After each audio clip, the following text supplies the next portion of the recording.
आज मीरापुर में ओजस्वी शिक्षक सम्मान समारोह का आयोजन किया गया, जिसमें मुख्य अतिथि उप पूर्व मुख्यमंत्री और राज्यसभा सांसद डॉक्टर दिनेश शर्मा का बैंड बाजों के साथ जोरदार स्वागत किया गया।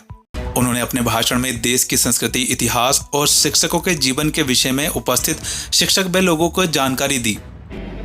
ये 14 तारीख को कपिल देव जी ने सही कहा कि शिक्षक दिवस से बढ़ते बढ़ते हिंदी दिवस बना है, और एक जो शिक्षक के लिए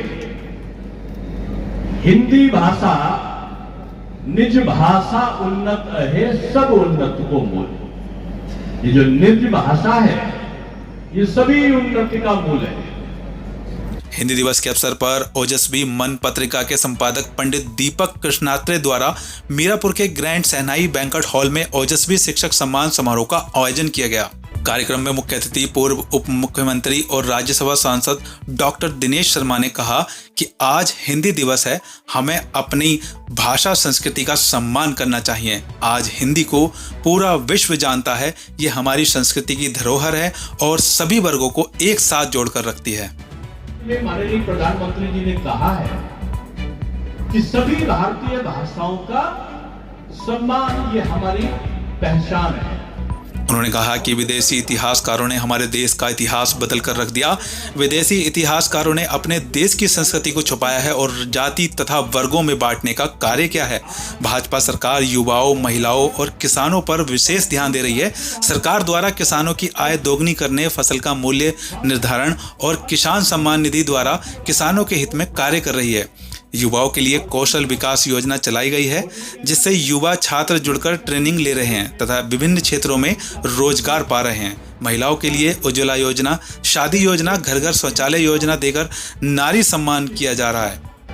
किसी भी समाज की उन्होंने कहा कि न तो संविधान बदला जा रहा है और न ही किसी भी वर्ग का अधिकार छीना जा रहा है। मोदी सरकार ने देश के लोगों की दिशा और दशा दोनों को बदलने का कार्य किया है। उन्होंने कहा कि अब से 10 वर्ष पहले महिलाएं घर से बाहर निकलने से डरती थी, जातिवाद चरम पर था। भाजपा सरकार ने बदलने का कार्य किया है।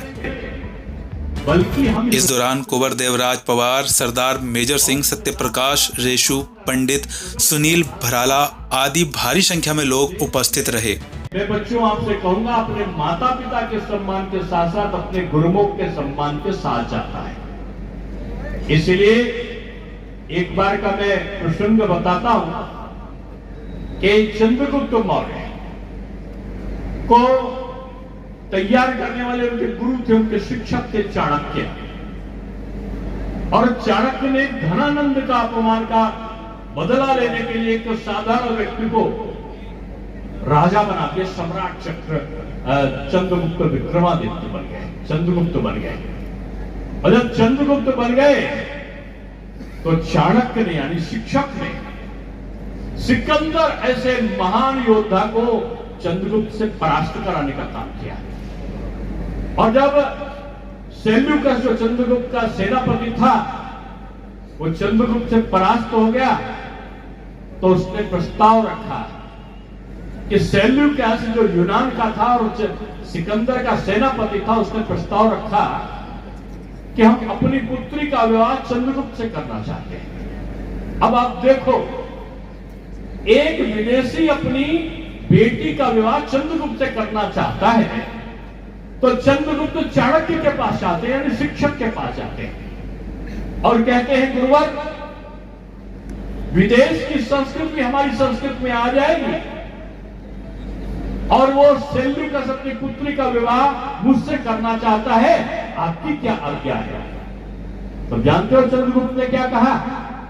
चंद्रगुप्त ने कहा, चंद्रगुप्त से चाणक्य ने कहा, चंद्रगुप्त तुम किसी विदेशी कन्या से विवाह कर लो, इसमें मुझे कोई आपत्ति नहीं, लेकिन ये जो राजवंश है, इस राजवंश का उत्तराधिकारी तुम्हारी विदेशी पत्नी के से जो उत्पन्न पुत्र होगा वो नहीं हो सकता, क्योंकि उसकी मानसिकता कभी भी विदेश